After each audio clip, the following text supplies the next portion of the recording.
السلام علیکم، welcome to my YouTube channel Imran CM18۔ امید ہے آپ سب خیریت سے ہوں گے۔ ہم اللہ تعالیٰ سے دعا گو ہیں اللہ تعالیٰ آپ سب کو خوش و خرم رکھے۔ ہماری آج کی یہ ویڈیو پینشن کی نئی اسکیم نئے اور پرانے ملازمین پر لاگو ہونے جا رہی ہے۔ IMF نے کیا نیا حکم صادر کیا ہے؟ کنٹریبیوشن پینشن سکیم متعارف کروائی جا رہی ہے۔ 100 ارب سے زائد روپے حکومت پر بوجھ ہے پینشن کے حوالے سے۔ اس کا اطلاق کب ہوگا؟ کون اہل ہوں گے؟ اس سکیم کا مقصد کیا ہے؟ اس کے فوائد اور نقصانات کیا ہیں؟ کیا یہ سکیم حاضر سروس ملازمین پر لاگو ہوگی یا نہیں؟ آج کی یہ ویڈیو ہماری اس کنٹینٹ کے متعلق ہوگی۔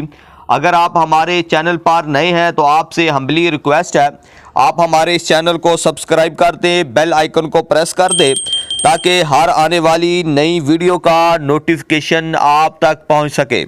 اس وقت پنجاب حکومت تقریباً 100 ارب روپے پینشن کی مد میں ادا کر رہا ہے، اور نئے قرضوں کے لیے IMF نے ایک شرط یہ بھی صادر کی ہے کہ پینشن کو ختم کیا جائے، جبکہ پینشن جو ہے یہ ملازم کا حق ہے، اس کو ختم نہیں کیا جا سکتا۔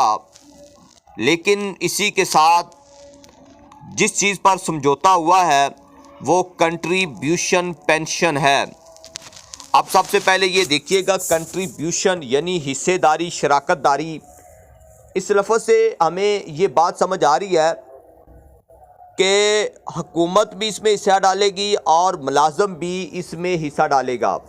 ملازم کی سیلری سے 10% جو ہے وہ ڈیڈکٹ کیا جائے گا، اور 20% یعنی جتنا ڈیڈکٹ، فار ایگزامپل ایک بندے کا 10,000 جو ہے وہ ڈیڈکٹ ہو رہا ہے، اور حکومت 20,000 اس میں ایڈ کرے گی، اور ہر منتھ 30,000 روپے وہ کسی نہ کسی مد میں خرچ کرے گی، یعنی کہیں پہ انویسٹ کرے گی۔ وہ سٹاک مارکیٹ بھی ہو سکتی ہے، کوئی اور بزنس بھی ہو سکتا ہے آن لائن، جہاں پہ اس ملازم کا کھاتہ اوپن ہو جائے گا، اور 10% ہر منتھ اس کی سیلری میں سے کاٹ لیا جائے گا۔ 20% حکومت اس میں اپنا شیئر ڈالے گی، اپنا حصہ ڈالے گی۔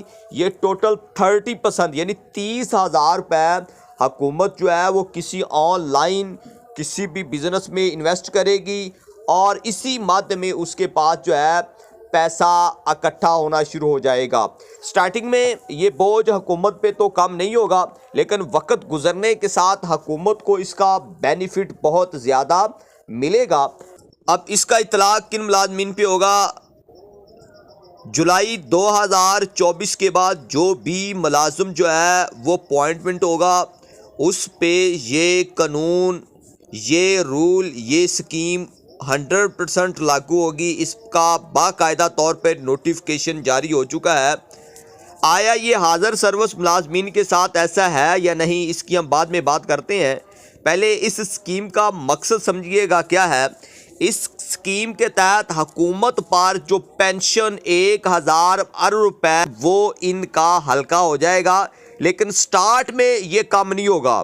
ود پیسج آف ٹائم ان کا یہ بوجھ ہلکا ہو جائے گا، اور حکومت کو آنے والے کئی سالوں کے بعد بہت ہی زیادہ فائدہ ہوگا، اور اسی کے ساتھ ملازم کو بھی بہت زیادہ فائدہ ہوگا۔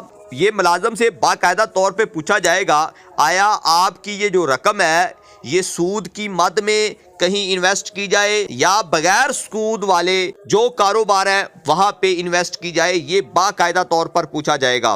تو اس کا فائدہ مجھے تو سب سے زیادہ نظر آ رہا ہے۔ باقی جو ایکسپرٹ لوگ ہیں، ٹھیک ہے، وہ بھی یہی کہہ رہے ہیں۔ اگر آپ کی رائے میں یہ بہتر ہے تو کمنٹ باکس میں ضرور ڈالیے گا تاکہ ہمارا اس میں فائدہ ہو، ہم اس پہ مزید بات کر سکیں۔ اب ہم نے بات کرنی ہے کہ آیا یہ حاضر سروس ملازمین پر لاگو ہوگا یا نہیں۔ اب دیکھیے، حاضر سروس ملازمین پر لاگو نہیں ہو سکتا۔ اس کی کئی وجوہات ہیں۔ اس کی پہلی وجہ تو یہ ہے کہ وہ ملازم جن کی سروس جو ہے وہ 25 سال اور ایج 50 سال ہو گئی ہے، آگے ان کے جو ہے 5 سال یا 10 سال سروس رہ گئی ہے تو ان کا جو ہے پینشن کا جو کیلکولیشن ہے وہ ایکوریٹ نہیں ہوگا. ٹھیک ہے, تو اس کے بارے میں کچھ جو ہے وہ شک و شبہات ہیں. ایک پرفارما سرکولیٹ کر رہا ہے ڈپارٹمنٹ آف ایجوکیشن میں, جتنے بھی 50 سال سے لے کر 55 سال کا تک اور اس سے ابو جتنے بھی یعنی 50 سال کے اوپر جتنے بھی ملازم ہیں ان کا ڈیٹا اکٹھا کیا جا رہا ہے. اب دیکھیں یہ ڈیٹا اکٹھا کر رہے ہیں جو پرفارما سرکولیٹ کر رہا ہے, میں یہ دکھاتا ہوں, یہ پرفارما ہے, یہ آرڈر نہیں ہوئے, یہ اونلی ڈیٹا لے رہے ہیں کہ ہمارے پاس 50 سال سے اوپر کتنے لوگ ہیں. ٹھیک ہے, ان کو اگر ہم فارغ کرتے ہیں یا ان کو ہم جو ہے کوئی بینیفٹ, یہ ایک اخبار میں بھی باقاعدہ طور پر دیا ہوا ہے کہ آئی ایم ایف نے تمام حاضر سروس ملازمین کو کنٹریبیوشن پینشن اسکیم میں شامل کرنے کا مطالبہ کیا ہے. محکمہ کی طرف سے ابھی تک کوئی بات نہیں ہے, یہ صرف مطالبہ آئی ایم ایف نے کیا ہے کہ جتنے بھی حاضر سروس ہیں ان کو بھی کنٹریبیوشن پینشن اسکیم میں شامل کیا جائے. 55 سال عمر میں ریٹائرمنٹ کی تجویز پیش کی گئی ہے. وزیر اعظم کو بریفنگ, فیڈرل سیکریٹریٹ الاؤنس کو بحال کرنے کی تجاویز پر بھی غور کیا جا رہا ہے. بیوروکریسی ریٹائرمنٹ عمر کم کرنے کی مخالفت کر رہے ہیں. تمام تجاویز کا ابتدائی مراحل میں ہے. عمل درآمد کے لیے فیصلہ جو ہے ابھی نہیں کیا گیا, کب یہ یعنی لانچ کیا جا رہا ہے. جولائی 2024 کے بعد جتنے بھی ملازم ہوں گے ان کو یہی فارمولا لاگو کیا جا رہا ہے. آج تک تو یہی تھا, ہمیں اجازت دیجیے گا, ملتے ہیں اگلی ویڈیو. اپنا ضرور خیال رکھیے گا, ہمیں اپنی دعاؤں میں یاد رکھیں. اللہ حافظ.